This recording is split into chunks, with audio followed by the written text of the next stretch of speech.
बिस्मिल्लाहिर्रहमानिर्रहीम। अस्सलाम वालेकुम नाज़रीन, आप देख रहे हैं 92.8 विद सादिया अफसाद। नाज़रीन, साल 2022 अपनी तमाम तर हंगामा खेजी के साथ अपने इख्तिताम को है। ये पूरा साल हमने देखा कि पाकिस्तान के लिए तो डेफिनेटली बहुत सारी मनफी तब्दीलियां भी आई। मनफी इस लिहाज से कि एक तो जो पॉलिटिकल अनसर्टेनिटी थी वो बढ़ती चली गई, साथ ही साथ जो मौशी अनसर्टेनिटी वो बढ़ती चली गई, और अभी भी जब हम साल खत्म कर रहे हैं तो दोनों एतबार से कुछ समझ में नहीं आ रहा कि ये गैर यकीनी सूरत हाल आखिर कब जाकर ख़त्म होगी। आलमी मंजरनामे पर भी अगर नज़र डालें तो ऑब्वियसली बहुत सारी चीज़ें ऐसी रूनुमा हुई जिस पर पूरी दुनिया को तशवीश है, चाहे वो रूस का यूक्रेन पर हमला कर देना हो या फिर अगर कुछ और अच्छी चीज़ों की तरफ आए आलमी दुनिया पे, तो दो चीज़ें तो बड़ी ज़बरदस्त जो कि शायद ऑब्वियसली पाकिस्तानियों ने भी उतनी ही इंजॉय की जितने दुनिया में किसी और मुल्क के वासियों ने, और वो थी हमारी एक तो क्रिकेट जिसमें पाकिस्तानियों का वैसे ही बड़ा इंटरेस्ट है। पाकिस्तान खास तौर से जब फाइनल में पहुंचा, और जो फुटबॉल का टूर्नामेंट अभी खत्म हुआ है वर्ल्ड कप, उसमें भी जिस अंदाज में हमारे मीडिया की तरफ से तबसरे किए गए, जैसे पाकिस्तानियों का इंटरेस्ट आपने देखा, जैसे वर्ल्ड कप जिस दिन हो रहा था उस दिन जो गहमा गहमी थी और जहां वर्ल्ड कप की स्क्रीनिंग जो है वो पाकिस्तान में भी की जा रही थी, तो वो बड़ा ज़बरदस्त एक मंजर था। और ऑब्वियसली इतनी सारी नाखुशगवार चीज़ों के अंदर कुछ मुस्बत चीज़ें ये पाकिस्तानियों को मिली। लेकिन सियासी एतबार से अगले साल में क्या होगा, और ये साल ख़ास तौर से जब ख़त्म हो रहा है तो क्या चीज़ें हैं, किस एतबार से हमारे जो एनालिस्ट्स हैं आज वो इस पे अपना तज्जिया देंगे। और 2022 की एक और चीज़ भी जो सहाफ़ी बिरादरी की जब हम बात करते हैं तो ऑब्वियसली अरशद शरीफ शहीद की एक अलमनाक मौत जो कि इस साल हमने उनको खोया है, वो भी बहुत ज़्यादा दिलों को उसने भी झंझोड़ा। सो ये चीज़ें भी पाकिस्तान के साथ लगी रहीं, लेकिन पाकिस्तान के लिए ओवरऑल ये साल कुछ खासा अच्छा नहीं रहा। हमारे जो तज्जियाकार हैं, जो सीनियर सहाफ़ी हैं, वो इस पर अपनी क्या राय रखते हैं। हमारे साथ मोहम्मद मालिक साहब मौजूद हैं, प्रेसिडेंट हैं 92 न्यूज़ के, बहुत शुक्रिया आपका। मजहर अब्बास साहब हमारे साथ मौजूद हैं, हमारे साथ हफीजुल्लाह नियाजी साहब भी मौजूद हैं, दोनों सीनियर सहाफ़ियाँ तज्जियाकार हैं, सियासी प्रोग्राम्स में तज्जिया तो करते ही हैं। आज ऑब्वियसली सियासत को तो अलहदा नहीं किया जा सकता जब अब 2022 की बात करेंगे, क्योंकि एक बहुत बड़ा अंसर जो है वो सियासत पर ही मबनी था। मालिक साहब, आपके लिए 2022 कैसा साल रहा? देखिए, आपका साल तो वैसे ही होता है जैसे मुल्क का होता है, तो उस लिहाज से तो अच्छा नहीं था। ज़ाती तौर पर तो ठीक था, अच्छा था, फ्रैंकली कोई गिला नहीं है, लेकिन मुल्क के लिए अच्छा नहीं था। एक स्केड्यूल्ड डिपार्चर था जिस पे सबको शक था नहीं होगा, वो हो गया बाजवा साहब का। एक अनस्केड्यूल्ड डिपार्चर था जिसको किसी का ख्याल नहीं था कि होगा, वो भी हो गया। अब उसके कॉन्सिक्वेंसेस भी हम देख रहे हैं। इकॉनमी का ज़ाहिर है भी गोइंग डीपर इनटू द पिट्स, वो पहले से बहुत ज़्यादा बुरा हाल है, और आने वाला साल भी कोई उसमें इतना ज़्यादा आपको प्रॉमिसिंग नहीं लगता। नहीं, हाँ। बहुत टफ, अगले 2 साल भी बहुत टफ है। पॉलिटिकल इंस्टेबिलिटी अभी चल रही है और अभी चलेगी जब तक ये खान साहब का और इनका एक कोई अर्ली इलेक्शन इस किस्म के, उसकी अभी कोई उम्मीद नहीं है। अगले 1 दिन में ये नया साल भी आ जाएगा, सो नया साल भी हम उतने ही इस्तराब में पहुँचेंगे जिस इस्तराब में ख़त्म हो रहा है। जो इस्टेब्लिशमेंट है, मेरा नहीं ख्याल कि 2023 की इस्टेब्लिशमेंट 2022 वाली इस्टेब्लिशमेंट से ज़्यादा मुख्तलिफ हो गए। अच्छा, रवैये उनके न्यूट्रल हो गए, पॉलिटिकल हो गए? नहीं, मुझे तो रवैयों में सख्ती नज़र आ रही ज़्यादा, क्योंकि जो पुरानी टॉप लीडरशिप थी वो थोड़ी सी ज़्यादा सब्र वाली थी। अच्छा। और उनके कुछ पॉलिटिकल बैगेज भी थे जिसकी वजह से उनको ज़्यादा रिस्ट्रेंट दिखाना पड़ रहा था। नई इस्टेब्लिशमेंट में वो रिस्ट्रेंट वो नहीं है, और रिस्ट्रेंट की मजबूरी भी नहीं है। सो एक लिहाज से अच्छा भी हो सकता है कि फोर्स्ड पॉलिटिकल स्टेबिलिटी भी आ जाए शायद।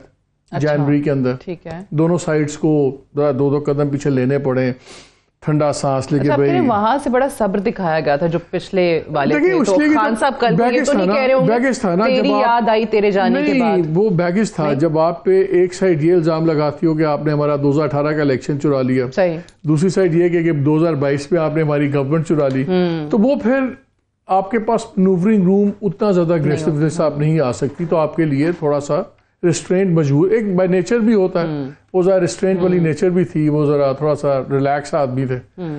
नए जो चीफ हैं वो सुना इतने रिलैक्स नहीं है, और बहुत ज़्यादा सब्र वाले भी नहीं है शायद। वो तो वक्त बताएगा। लेकिन मुझे हार्डनिंग ऑफ स्टांसेस नजर आते हैं 2023। चलिए अल्लाह खैर करे। इसी तज्जिए के साथ मजहर साहब आपकी जानिब आ रही हूँ, आपको कैसा लगा 2022 ऑन अ पर्सनल लेवल भी? जैसे मालिक साहब ने कहा कि ऑब्वियसली अलग नहीं कर सकते एक सहाफ़ी को जो मुल्क की सियासत में हो रहा है, वैसे ही साल गुजरता है, but on a personal level he said के मेरे लिए तो ठीक ही था। आप बताइए आपके लिए कैसा था? Overall not a good year. अगर हम देखें, हम स्पोर्ट्स से शुरू कर लेते हैं आप, और मैं एक ऐसा वाक़या आपको सुनाता हूँ कि जो मेरा ख्याल है आई ओपनर होगा हमारे लिए। हमारी कज़न जो है वो बाहर से आ रही थी और उस जहाज़ में बहुत से लड़के पाकिस्तान ब्लेज़र पहने हुए थे। तो शी वेंट टू देम और उन्होंने कहा कि आप लोग किस क्लब से हैं और पाकिस्तान का ब्लेज़र पहने हुए हैं, ज़ाहिर है कहाँ से आ रहे हैं, क्या करके आ रहे हैं वो हैं, और किस क्लब को रिप्रेजेंट करते हैं या शहर को रिप्रेजेंट करते हैं।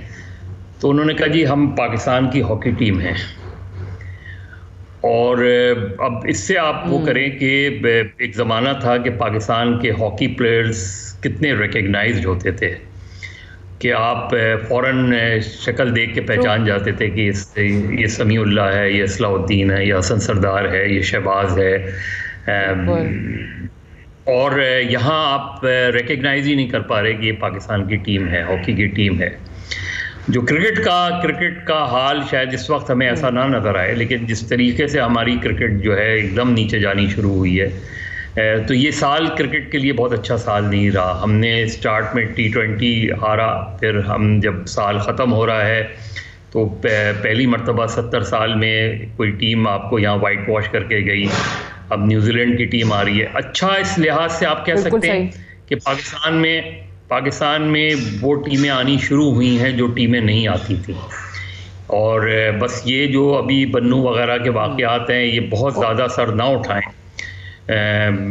तो फिर मेरा ख्याल है इस लिहाज से तो आप कहें कि टीमों ने पाकिस्तान आना शुरू किया है और होपफुली जो है चीज़ें आगे बढ़ें। जर्नलिज्म के लिहाज से इस साल भी कोई 6 जर्नलिस्ट मारे गए, लेकिन सबसे हाई प्रोफाइल के ज़ाहिर अरशद शरीफ का केस था और वो बहुत सी चीज़ों के सवालात उससे जन्म लेते हैं अरशद शरीफ से। लेकिन एक दूसरी साइड भी है कि हमारे जर्नलिज्म क्यों इंक्लाइंड हो रहे हैं गवर्नमेंट पोजीशंस की तरफ, क्यों हम अपनी जर्नलिज्म को छोड़ के हम पॉलिटिकल वर्कर्स बनते जा रहे हैं, क्या वजह है? फाइनेंशियल उस एस्पेक्ट्स देख लें, अदरवाइज भी देख लें, तो इवन एज ए जर्नलिस्ट भी अगर आप चाहें तो आप रीजनेबली अच्छी वो कर सकते हैं। लेकिन जब आप गवर्नमेंट ज्वाइन करते हैं तो फिर, और देखिए मैं फिर ये कहूँगा कि हमारे यहाँ एक ट्रेंड ये है कि हमारे यहाँ जर्नलिज्म छोड़ के पॉलिटिकल पार्टीज़ नहीं ज्वाइन करते, वो हुकूमतें ज्वाइन करते हैं, वो हुकूमतों की पोजीशंस पे चले जाते हैं। पॉलिटिकल पार्टीज ज्वाइन करना एक चीज़ होती है कि आपने जर्नलिज्म छोड़ दी, कर ली, मैंने बहुत जर्नलिज्म कर ली, अब मैं पब्लिकली ऐलान करता हूँ कि मैं किसी सियासी जमात का हिस्सा बन रहा हूँ और सियासत करना चाहता हूँ। बिल्कुल ठीक है। सरकार को ज्वाइन करना और जमात को ज्वाइन करना दो मुख्तलिफ चीज़ें हैं। सरकार को ज्वाइन करने का मतलब ये कि आपकी एम्बिशंस कुछ और हैं। ये डिसअपॉइंटमेंट है, ये बहुत सालों से है। इस साल भी हमें नजर आया पॉलिटिकली एक सियासी गर्दाब का साल था, जो अप्रैल में शुरू से हमें लग रहा था कि बिल्कुल सही कह रहे हैं, सियासी गर्दाब था, मौशी एतबार से सही नहीं था, सहाफियों के लिए सही नहीं था। और आपने बिल्कुल सही मेंशन किया कि दहशतगर्दी के वाकयात भी ये जो बढ़े हैं, ये अल्लाह करे कि अगले साल हमें नजर ना आए। Do you want to add? आप कुछ कहना चाहते हैं? मैं तो लाइटर नोट ये कह रहा था, जब मजहर ने कहा ना कि व्हाइट वॉश हुआ है, तो हमारे एक दोस्त ने कहा व्हाइट वॉश नहीं हुआ, माउथ वॉश हुआ है। उन्होंने माउथ वॉश की तरह डिस्पिटा साहब। एक आई थिंक अच्छी चीज वो कॉमनवेल्थ गेम्स में अरशद नदीम की थी, जेवलिन थ्रो में। हॉकी वालों ने परफॉर्मेंस हॉकी की बुरी नहीं थी, लेकिन जो बाकी सारी बातें कर रहे थे वो तो हकीकतें अपनी जगह हैं। लेकिन आई थिंक कि ये साल पूरी दुनिया के लिए बड़ा टफ साल था।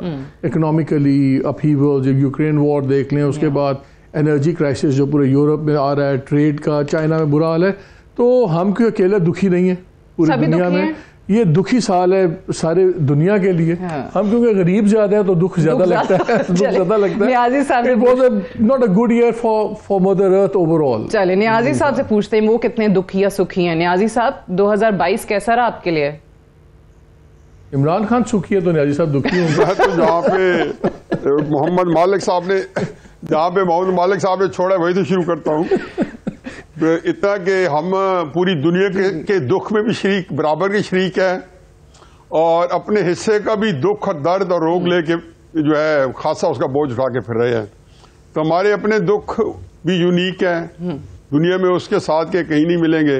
और जो दुनिया के दुख हैं वो भी सबसे ज्यादा हम ही असरअंदाज कर रहे हैं, चाहे मौसमी तब्दीली हो या कोरोना के असरात हों, तो हम उसमें जो है ना और हर लिहाज से ज्यादा अफेक्टेड है।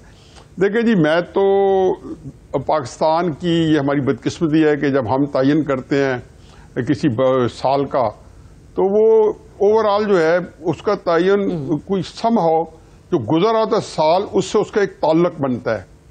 और जो गुजरने वाला साल जो असरात मुरतब कर रहा होता है वो आज के जो गुजर ये साल गुजरे इसको वो मुतासर करके जा चुका होता है, और आने वाला 2023 जो है आज के हालात उसको भी मुतासर करेंगे। यानी कि अगर हमारे हालात जो चल रहे हैं एक अरसे दराज से और एक चेन लिंक्स की तरह, वो उसी तरह चलते रहेंगे।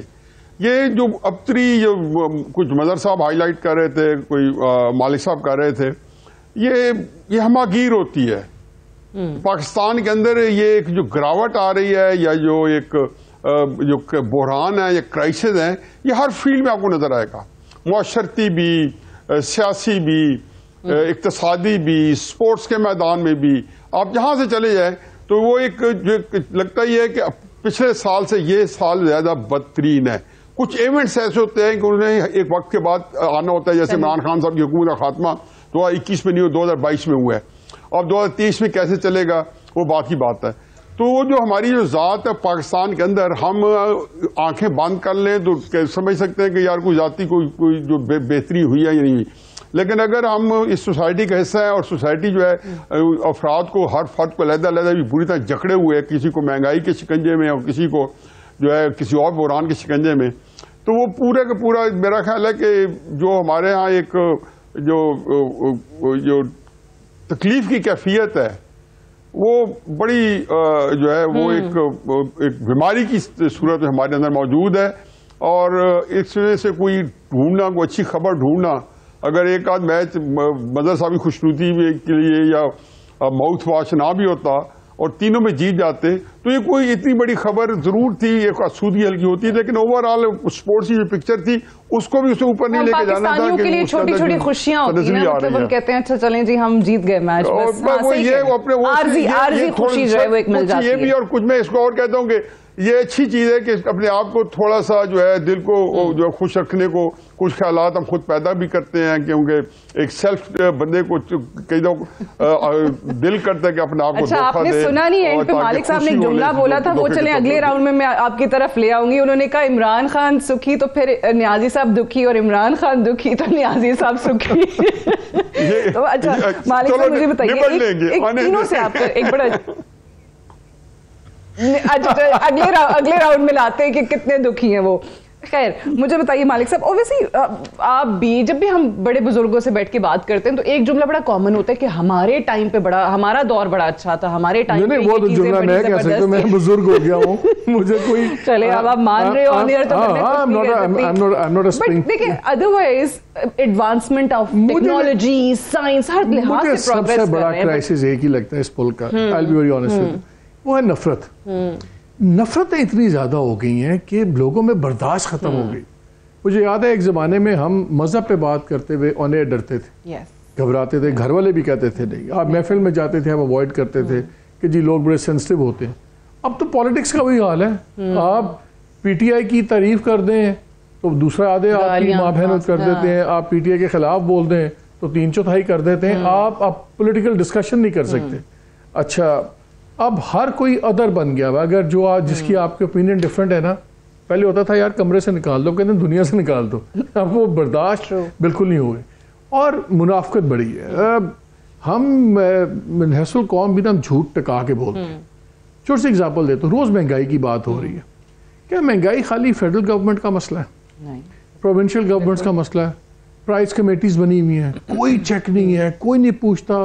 पॉलिटिकली प्रोविंशियल गवर्नमेंट को सूट करता है। लेट से अगर आप केपी में हैं या पंजाब में हैं, वो कहते हैं महंगाई की गाली तो पड़ रही है सेक्टर को, ठीक है होने दो जो हो रहा है, गाला तेरा उन्हें पैनी है ना। ये नहीं सोचते कि रगड़ा तो आम आदमी जा रहा है। बिल्कुल। एक होती है महंगाई, एक होता है आर्टिफिशियल महंगाई। आर्टिफिशियल महंगाई है, कोई नहीं पूछता। मैं उस दिन एक डेटा देख रहा था, करोड़ों दुकानदार हैं पाकिस्तान में, चले हम उस 22 लाख को कह देते हैं जो क्वालिफाई करते हैं टैक्स एक्ट के लिए। बिल्कुल। उस 22 लाख में से 33,000 टैक्स देते हैं, 33,000। अब उसका बोझ कौन उठा रहा है? फिर हम लोग तनख्वाह वाले, हम उसका बोझ उठा रहे हैं। टैक्स यहाँ कोई नहीं देता, इशारे पर मोटरसाइकिल या गाड़ी नहीं रोकता, पूरी फैमिली बैठी होती है, इशारा काटते हैं।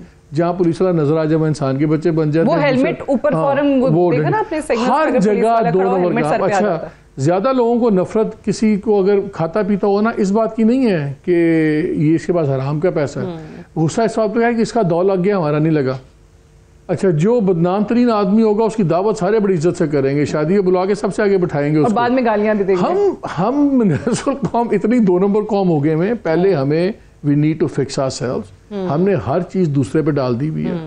मुर्दा जौं से मौलवी ने लाए, अजान जौं से वो मस्जिद का बच्चा दे। हमारे तो घरों में फौतीदगी हो जाए तो बच्चे बुला के कुरान पढ़वा लेते हैं, वो भी कन्वीनियंट है। वो भी कुरान खुद नहीं पढ़ना सिपा रहे, खुद नहीं पढ़ना, लाइन में बच्चे बैठे होते हैं मदरसे के। हर चीज किसी और पर डाली हुई हमने, जो अफोर्ड करता है वो करता है। We really need to take a stock of things कि यार हम एज अ कौम कहाँ पहुंच गए हैं। बुजुर्गों तक जाने की जरूरत ही नहीं भाई। अब भी देख लें, हम अभी इस जनरेशन में देख लें, आप आज से 10 साल पहले देख लें। और सबसे बड़ा प्रॉब्लम है ये तालीम का जो बेड़ा गर्क हुआ है, और स्कूल लेवल पे। जब तक आपकी प्राइमरी स्कूल नहीं आएगी, बेसिक आप सिविक एजुकेशन नहीं करेंगे, अच्छे बुरे की तमीज़ नहीं सिखाएंगे, हम क्या आप लाइक बाकी बात मुझे आपकी बड़ी अच्छी बात लगी कि एक टाइम पे नो गो एरिया सिर्फ मजहब था। अब सियासत एग्जैक्टली वैसे ही है। आप किसी एक जमात के हक में अगर जायज बात भी करेंगे तो फिर आपको गालियां पड़ेंगी। इख्तिलाफ इसलिए कि जब तक लोगों में शऊर ज्यादा था, दलील से बात होती थी, अब गाली से बात होती है। क्योंकि जो पॉलिटिकल लीडरशिप्स हैं, फर्स्ट ईयर सेकंड ईयर, वो सारे भी गाली खुद भी देते हैं और गाली देने वाले को प्रमोट भी करते हैं पार्टी के अंदर। बड़ी पसंद आती है ये बात। Nowadays you are rewarded for bad behaviour. सड़क पे जो पुलिस वाला से बदतमीजी करेगा ना, उसका चलान नहीं होगा, वो निकल जाएगा। जो सियासत में बदतमीजी करेगा वो सियासत में अपनी पार्टी में उसका मुकाम ऊंचा होगा। एक बदतमीजी को इज्जत देने का एक रिवाज बन गया। कैसे ठीक होगा? ये अदम बर्दाश्त, बेसिक जो आपने कहा कि असल चीज है वो अदम बर्दाश्त है। बिल्कुल भी कोई किसी की बात बर्दाश्त करने को, सुनने को, किसी की ओपिनियन जो है अगर कहीं आपसे डिफरेंट है तो बिल्कुल उसको सुना भी नहीं जाएगा। मज़हर अब्बास साहब, ऑब्वियसली ये सोसाइटी के अंदर जब हम कह रहे हैं कि इतना ज़्यादा हर चीज़ के अंदर आपको एक डिटीरियोरेशन नज़र आती है, कोई एक ऐसी चीज़ भी है आपके नज़दीक जो जहाँ बेहतरी आई हो, जो वाकई थोड़ी पॉजिटिविटी उसमें नज़र आई हो, जो मुस्बत कोई चेंज आया उसके अंदर? जी आई है। पहले थोड़ा सा उस बात कर लेते हैं कि जो हमारी यहाँ इंटेलेक्चुअल डिसऑनेस्टी, हमारी यहाँ, जी वो मैं बताता हूँ, लेकिन इंटेलेक्चुअल डिसऑनेस्टी बहुत बड़ी है। क्योंकि हमारे यहाँ हर कोई ओपिनियन मेकर बन गया है। मैंने कभी भी अपने आप को नहीं समझा कि मैं तजज़ियाकार हूँ, मैंने कभी खुद से नहीं लिखा, लेकिन अब एक वो बन गया है। मैंने तो हमेशा अपने आप को एक रिपोर्टर से ज़्यादा नहीं अहमियत दी कि मैं एक रिपोर्टर हूँ। हाँ, न्यूज़ सेंस है मुझ में, न्यूज़ को देखता हूँ, पॉलिटिकल आउटलुक है, इसलिए शायद ख़बर को समझ भी जाता हूँ और उस पर कोई तबसरा भी कर लेता हूँ उस पर। लेकिन जो इंटेलेक्चुअल डिसऑनेस्टी मुझे नज़र आती है वो बहुत शार्प है, हमारे यहाँ बहुत बढ़ती जा रही है।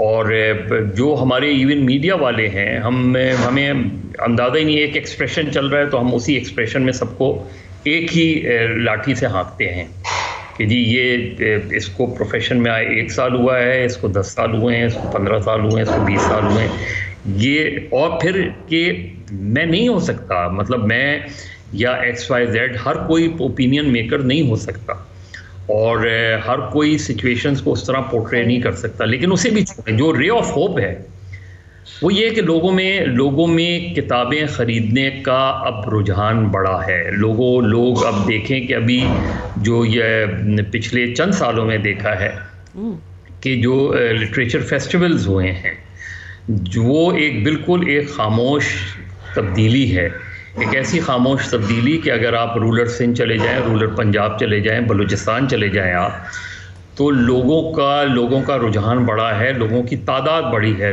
लिटरेचर फेस्टिवल के अंदर।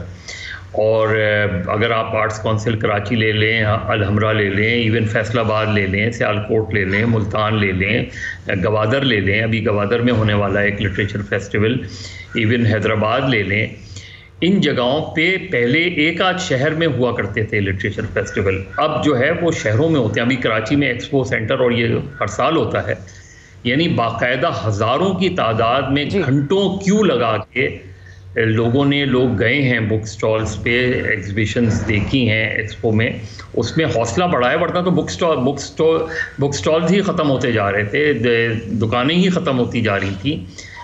ये थोड़ा सा रे ऑफ होप है कि लोगों का रुझान इस तरफ बढ़ा है।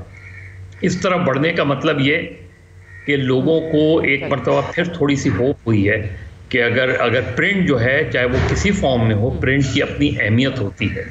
अब ये लोग जो अखबारात निकाल रहे हैं, इनको गौर करने की बात है कि वो आप प्रिंट का, आपने जाहिर है वही खबर जो टेलीविज़न पे चल रही है, वही अगर दूसरे दिन अखबार में वही हेडलाइन होगी तो नहीं पढ़ेगा लोग। आपने उसका स्टाइल चेंज करना है कि लोगों का ट्रैक करना है। इंडिया में आज भी प्रिंट की क्यों अहमियत है? इंडिया में आज भी प्रिंट की सर्कुलेशन क्यों बढ़ रही है? इसको एनालाइज करें ना, मीडिया के जितने स्टेक होल्डर्स हैं, इसको एनालाइज करें कि इंडिया में ये ट्रेंड क्यों नहीं डाई डाउन हुआ। वहाँ तो हमारे से ज़्यादा चैनल्स हैं, हमारे से ज़्यादा वो चीज़ है, लेकिन लोगों का प्रिंट की तरफ अब भी लोग प्रिंट को संजीदगी से लेते हैं।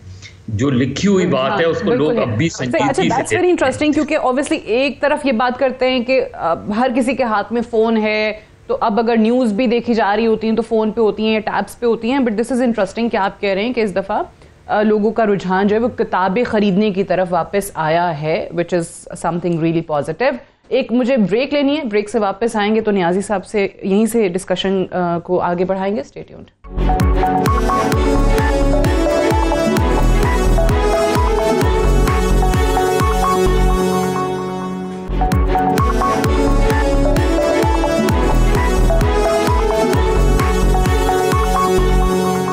Welcome back. प्रोग्राम में एक बार फिर से खुश आमदीद। मजहर अब्बास साहब ने एक अच्छे नोट पे हमने ब्रेक ली थी कि जी बुक्स पढ़ने का रुझान जो है पाकिस्तानी कौम का वापस एक आना शुरू हुआ है।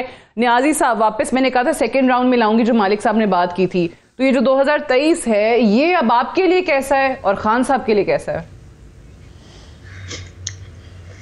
मेरा ख्याल है कि खान साहब की तो सियासत की जो जान है वो चूँकि पाकिस्तान की परेशानियों से मुंसलिक है। अगर मुआशी बुरान बढ़ता है तो खान साहब की सियासत जो है वो बढ़ेगी। अगर कोई और अबतरी होती है तो कह रहे हैं कि जी उससे खान साहब की सियासत को चार चांद लगते हैं। तो इसलिए अब मैं क्या कह सकता हूँ, अगर आप समझते हैं कि 2023 में जिसका इम्कान कभी है कि हमारा बुरान इससे शदीद होगा, तो यकीनन इमरान खान साहब की सियासत मजबूत होगी। क्योंकि अगर ये बुरान ख़त्म हो गया तो इमरान खान साहब की सियासत जो है उसके अंदर से जान निकल जाएगी। बाकी मेरा ख्याल है कि जो है एक मदर साहब ने मिसाल दी है, एक तो ये है कि इंटेलेक्चुअल डिके आया है, दूसरा ये सूडो इंटेलेक्चुअलिज्म भी बड़ी पैदा हुई है। और सूडो इंटेलेक्चुअलिज्म का मतलब यह है कि लोग जो है वो एक सतही नॉलेज को छोड़े, गलत डेटा के ऊपर जो है और कहानियां गढ़ के, और उनको कोई कंफर्मेशन नहीं कर सकता कि सामने वाला बंदा भी, उसकी भी नॉलेज बड़ी छोटी होती है। बाकी मेरा ख्याल है कि जो मदर साहब फरमा रहे हैं कि ये जो जब आप कोई तजिया कर रहे होते हैं तो आप तजिया निगारी कहलाएंगे, और रिपोर्टिंग कर रहे हो तो रिपोर्टिंग कहलाएंगे। लेकिन एक बात तजिए के अंदर जरूर होनी चाहिए कि आप हकायक को ना तोड़े मोड़े, जो कि पाकिस्तान के अंदर एक बिल्कुल एपिडेमिक की तरह फैल गया है। अगर मदर साहब अगर जो है लोगों की नब्ज देख रहे हैं, बीमारी की तशखीस कर रहे हैं और साथ प्रेस्क्रिप्शन या नुस्खे लिख के दे रहे हैं, तो मैं उनका डॉक्टर ही कहूँगा, चाहे वो जो है ना। तो इस लिहाज से मेरा ख्याल है कि जी वो कोई ज्यादा इस तरह तजिया निगार है बिल्कुल ठीक। हाँ, तो इसलिए मैं कहता हूँ मतलब तजिया निगार भी हैं और रिपोर्टर भी चोटी के हैं और माशाल्लाह हमारी दानिशवारी बहुत बड़े हैं और किताबें भी इतनी अच्छी पढ़ते हैं और हमेशा बड़ी अच्छी किताब का रेफरेंस देंगे और उनसे जो है हमेशा रहनुमाई लेता है। बाकी ये है जी कि पाकिस्तान की जो सूरत हाल है वो इस वक्त जो जंग जदल का माहौल है वो लगता है कि उसको एक स्कीम के साथ चलाया जा रहा है। मसलन ये भी जो असेंबली जो डिसॉल्व का तहलील करने का जो है इससे मुझे कोई शक नहीं है कि और उससे गर्ज भी नहीं है कि वो तहलील होती है नहीं होती, क्योंकि दोनों सूरतों में इमरान खान साहब को भी फाका भी और नुकसान भी है और दूसरी पार्टियों का फाका भी है नुकसान भी है। लेकिन ये जो ठीक है 2023 में इस तरह असम्बलियों का तहलील बगैर चले जाना और ये सियासी जंग जदल का आगे बढ़ना, तो क्या पाकिस्तान जिस वक्त दहशतगर्दी और एक लहर दोबारा आ गई है और इक़्तिसादी अबतरी और सियासी जो अफरा तफरी है और जैसे कि एक दूसरे का मुनाफरत हर चीज़ एक जो टकराव की इंतशार की कैफियत है ये इसमें मजीद बढ़ेगी तो क्या पाकिस्तान मुकम्मल हो सकेगा या नहीं हो सकेगा। और मुझे बड़ी तकलीफ से कहना पड़ता है ठीक है, लेकिन आपने जैसे कहा कि 2023 में चीजें आपको बढ़ती हुई दिखाई देती हैं। अगर ऐसा होता है मुल्क में हम सियासी अबतरी की तरफ जाते हैं, सियासी बहरान की तरफ जाते हैं मजीद, तो आप कहते हैं इमरान खान को उसका फायदा है। मालिक साहब, इमरान खान साहब का फायदा नजर आ रहा है या फिर आपको भी उम्मीद है कि कोई खत्म हो जाए बहरान अगर वाकई ये जिस तरह से दो चीजें रिलेट की हैं न्याज़ी साहब? नहीं, देखें जब तक इलेक्शंस नहीं होते या इलेक्शंस का फैसला नहीं होता, खान साहब की मजबूरी है, उन्होंने अपना प्रेशर रखना है, उनके पास ऑप्शन नहीं है, उन्होंने भी अपने एक मोमेंटम रखना है। गवर्नमेंट के पास पहले घर जाने का ऑप्शन नहीं है, दोनों विदाउट ऑप्शंस हैं। सही, दोनों की सियासत खत्म होती है अगर अपनी अपनी जगह छोड़ते हैं। वो अगर अपनी जगह छोड़ते हैं, उन्हें तो एक सख्त इकोनॉमिक डिसीजंस लिए हैं, हर दूसरे ने भी और भी लेने हैं, तो वो तो फारिग हो जाएंगे। So they have to wait for a miracle. फिर at the end of the day उनके पास एक ऑप्शन है कुछ 6-8 महीने बढ़ाने का अपना टेनर, जो खान साहब को उसकी फिक्र भी है। दूसरा, वो इसलिए भी रहना चाहते हैं पावर में कि अगर हम 5-6 महीने ऑफिस में निकाल लेते हैं और शायद हम खान साहब को किसी केस में अंदर करवा लें, शायद हम किसी को डिस्क्वालीफाई करवा लें, और खान साहब को भी फिक्र अगर ये रहे तो ये शायद करवा ना लें। सो दोनों का अपनी जगह पे एक दूसरे की फिक्र है। इस मुल्क की जमहूरियत का मसला पता क्या है? इस मुल्क की जमहूरियत का मसला ये है कि जितनी पॉलिटिकल पार्टीज हैं उनमें जमहूरियत नहीं है। जब सरे पैलेस हुआ, क्या पीपल्स पार्टी में से किसी ने पूछा जरदारी साहब से या बीबी शहीद से कि भाई ये जवाब दें? जब एवन फील्ड हुआ, किसी ने PMLN से पूछा? सारे डिफेंड करने लगे हुए थे। जब तोशा खाना हुआ, किसी की मजाल है खान साहब को, उनका नहीं सब ठीक है। जमहूरियत, ये बार पॉलिटिकल पार्टीज एग्जाम्पल देते हैं ना, वहाँ पे ये चीज़ें नहीं होती, वहाँ पे लीडरशिप से पूछते हैं। जब आपकी अपनी पार्टीज में जमहूरियत होगी तो मुल्क में जमहूरियत कहाँ से होगी? और मेरा ख्याल है जी, ऑन अ लाइटर नोट, हमें सबका मामा बनना छोड़ना चाहिए। अपना अपना खाना ठीक कर लें, बिल्कुल सही है, अपना घर ठीक कर लें, अपनी हरकतें ठीक कर लें। अगर मैं ठीक हो जाऊंगा, मेरे घर वाले ठीक हो जाएंगे, मेरे घर वाले ठीक हो जाएंगे। तो मैं I really didn't want to talk about this, but एक 2022 में एक और भी हमारी सियासत में खासा रहा, ये ऑडियोज और वीडियोस की सियासत जो होती रही, ये क्या सीन है?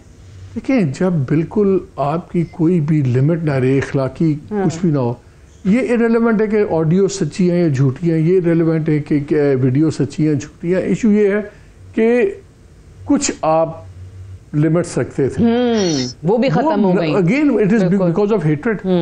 इतनी नफरत हो गई एक दूसरे से कि दुश्मनी बन गई आपस में कि बस या आर या पार। बिल्कुल सही। इस तरह माशरे बनते नहीं है, तबाह होते हैं। और ये कोई पहली बारी नहीं हुआ। You have examples of African countries, you have examples region में एग्जांपल्स हैं। मुल्क टूट गए, पहले माशरा टूटता है फिर मुल्क टूटते हैं। देखें, ये हमारे मुंह में खाक के पाकिस्तान को कुछ हो, खुदा ना खास कोई ऐसी बात हो, लेकिन ये कुरान पाक नहीं है कि जिसकी गारंटी उठाई हुई अल्लाह ने। आपको मुल्क दिया अल्लाह ने, बिल्कुल सही, आपको अकल दी है और आपको कहा कि संभालो इस चीज को। अगर हम उजाड़ने पर तुल जाएंगे तो फिर बात यह है, we need to sit down and realise कि क्या चीजें होनी है। और मैं आपको साफ बताऊं, देखें, यहाँ सोल्यूशन खाली पॉलिटिशियंस का नहीं होगा।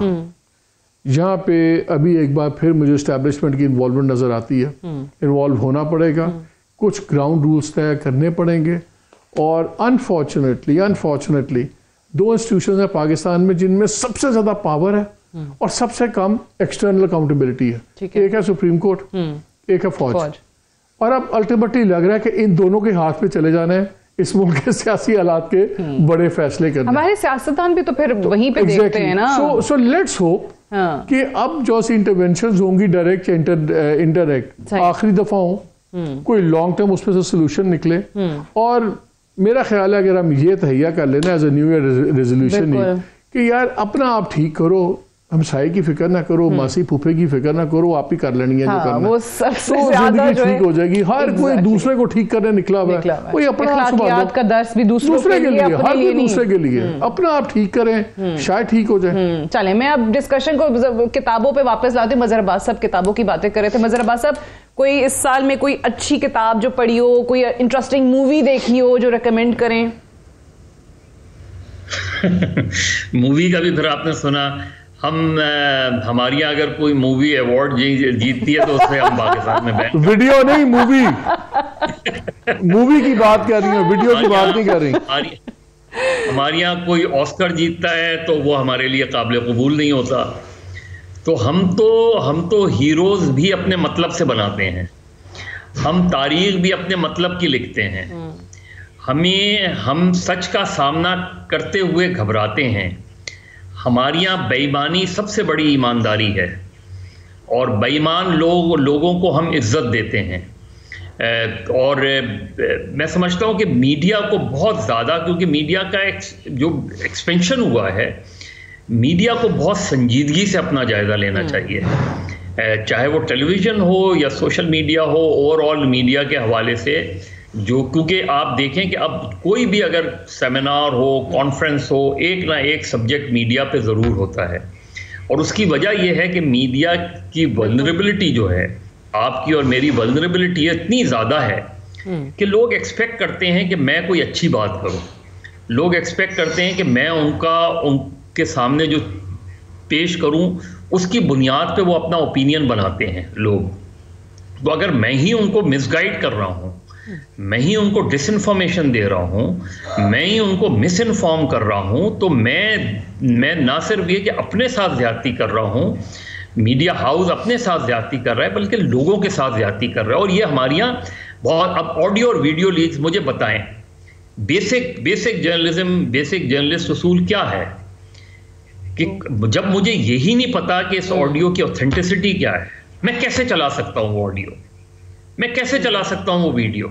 इसलिए कि स्क्रीन पर बस चलती है, मीडिया पे वो सहाफ़ी जो ये वीडियोस या ऑडियोज ट्वीट कर रहे होते हैं या कहीं और अपनी पोस्ट लगा रहे होते हैं, तो वो एक दूसरे से सबकत ले जाने की कोशिश कर रहे होते हैं कि जी सबसे पहले ऑडियो जो है मैंने सुनाई है दुनिया को। सोशल मीडिया की अपनी एक इकोनॉमी है, उसके अंदर आप बड़े नोट छाप सकते हैं, वहां पे एक नहीं, लेकिन वहां लेट्स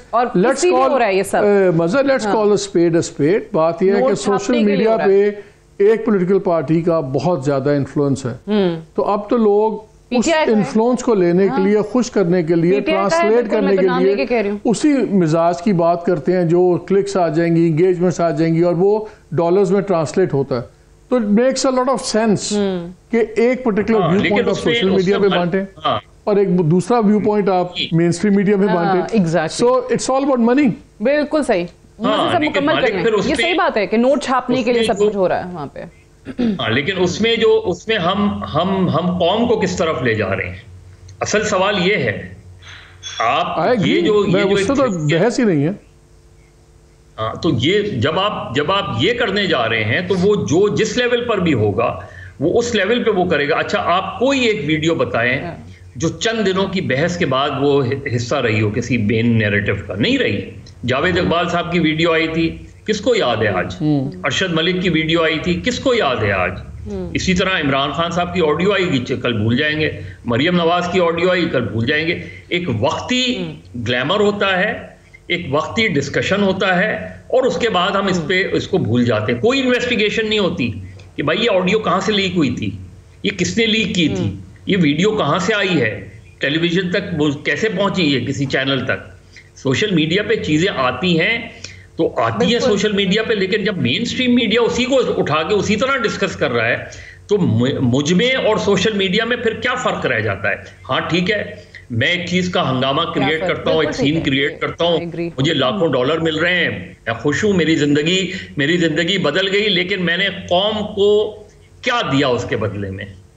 कभी मैंने ये सोचा कि मैं कौम क्या, पॉजिटिव कमेंट्स, लाइक्स, पैसे, सब बिल्कुल, ये आपकी बात सही है कि फिर हम कौम को किस तरफ लेके जा रहे हैं। डिस्कशन हमारी जारी है, एक ब्रेक लेनी है मुझे, ब्रेक से वापस आएंगे तो हम यहीं से आगे बढ़ाएंगे। Stay tuned.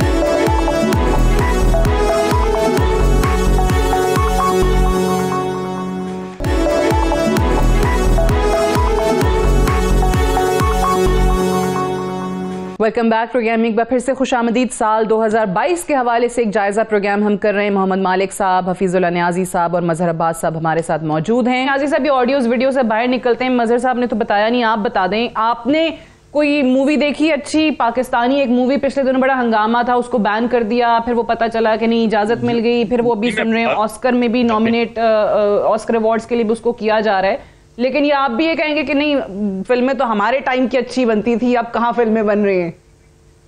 न्याई साहब का टाइम तो भी आना है। आप ऐसे बात कर रहे थे, गुजर गए। न्याई साहब ने एहतजाज किया है, मैं कहा आपका टाइम भी आना है। ये कह रही है नहीं नियाज साहब, मैंने ऐसा बिल्कुल नहीं कहा था कि मालिक साहब यहाँ पे अदा कर रहे हैं। आपका टाइम गुजर गया, ये इजाजत है इनको, कहेंगे जो आपने कहा। जी जी फरमाइए। देखिए जी, मेरा ख्याल है कि वैसे तो मैंने मूवी देखी यही है, वो जो लेजेंड ऑफ मौला जट है, क्योंकि इतना उन्होंने शोर मचाया। उससे पहले जो देखी है वो डोंकी किंग देखी है मैंने। और बाकी ये है कि असल में क्राइसिस ये है कि पाकिस्तान के जो हालात है ना, वो इतनी पजमुर्दगी, इतनी यासियत, इतनी सीना कोबी हो रही है।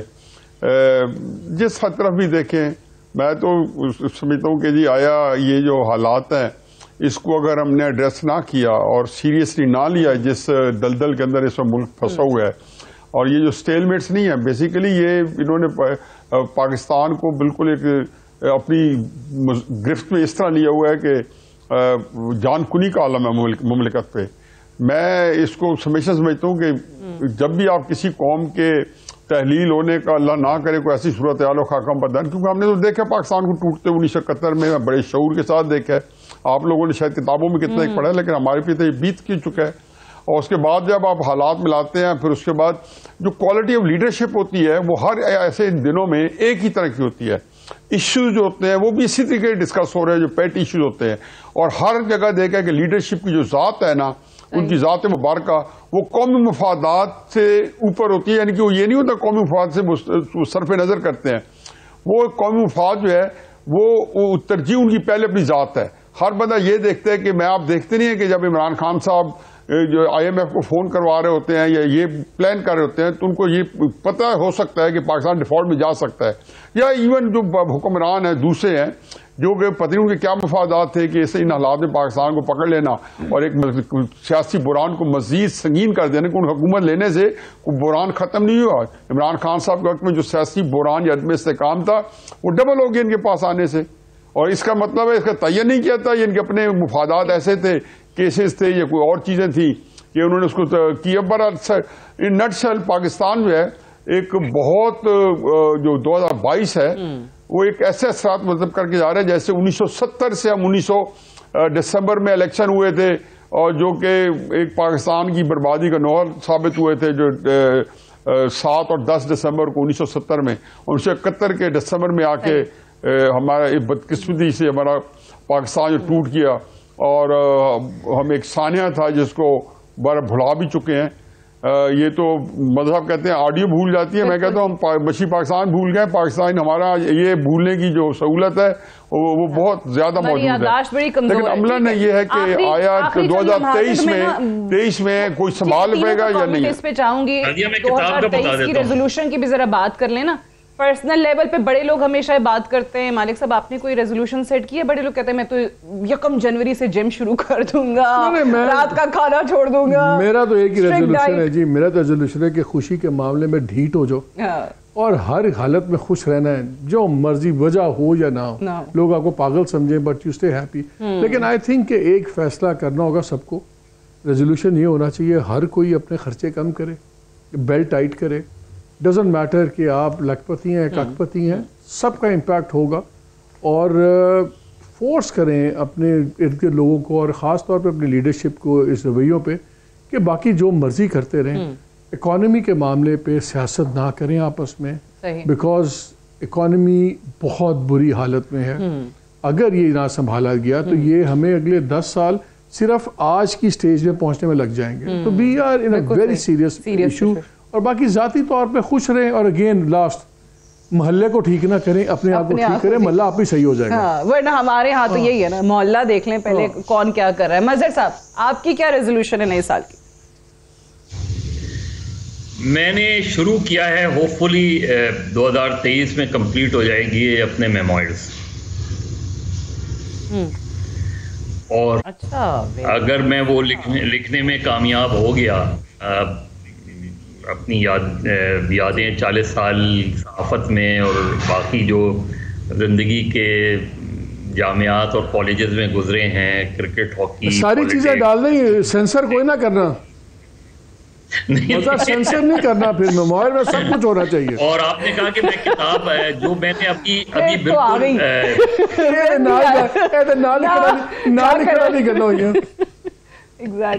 इसी महीने जो अभी मैंने किताब मेरे कज़न ने लिखी है इंडिया में, वो मुझे मिली, मैंने अभी ख़त्म की है, और वो बड़ी ज़बरदस्त किताब है। वो बेसिकली एक ड्रामा है, मुस्लिम वैनिशेस, और वो इंडियन उसके अंदर है। और वो पूरा जो ड्रामा है वो एक न्यूज़ रूम के अंदर है, क्योंकि he himself is a well known journalist, Saeed Naqvi.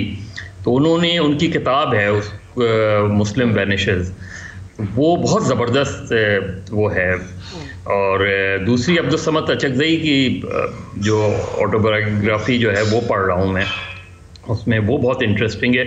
जो हमारे लाहौर के अमजद साकिब साहब की जो किताब है, तीन बड़े आदमी, वो बहुत अच्छी किताब जो पढ़ने को मिली। मीडिया बुरान पे एक किताब बहुत अच्छी पढ़ने को मिली इस साल। और बेशुमार किताबें हैं, सियासत पे भी, अदरवाइज भी, लिटरेचर के भी ऊपर बहुत किताबें हैं, तो आई हैं, छप रही हैं। ठीक है, अल्लाह करे हमें आपकी 2023 में किताब पढ़ने को मिले, and all the best for that. Niazi साहब, आप भी जल्दी से बताइए 2023 के लिए कौन से अज़ाइम के साथ नए साल में एंटर हो रहे हैं?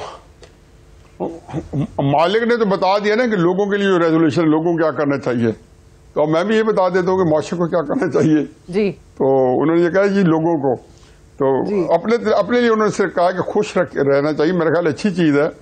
मेरा ख्याल है जी कोई जो हमको कंट्रीब्यूट कर सके इस हालत निज़ाम में, क्योंकि वो कहते हैं ना कि आंख जो कुछ देखती है लब पे आ सकता नहीं।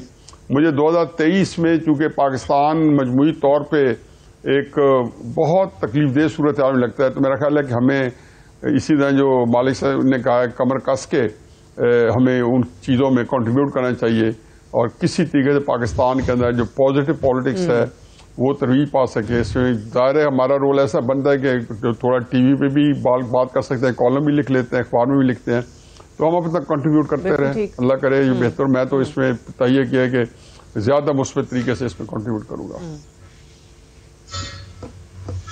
बिल्कुल सही। और ऑब्वियसली हम इसी दुआ के साथ प्रोग्राम ख़त्म करेंगे कि जैसे 2022 के हवाले से बात हुई कि ओवरऑल एक कुछ खासा अच्छा साल नहीं रहा पाकिस्तान के लिए, पाकिस्तानियों के लिए, तो 2023 जो है वो बहुत बेहतर हो। और ये जो एक ईगोस की एक बैटल हमें नज़र आ रही है सियासतदानों की भी और इदारों की भी, वो भी थोड़ी ख़त्म हो, ताकि मुल्क का सोचा जा सके और इकॉनमी पे फोकस किया जा सके।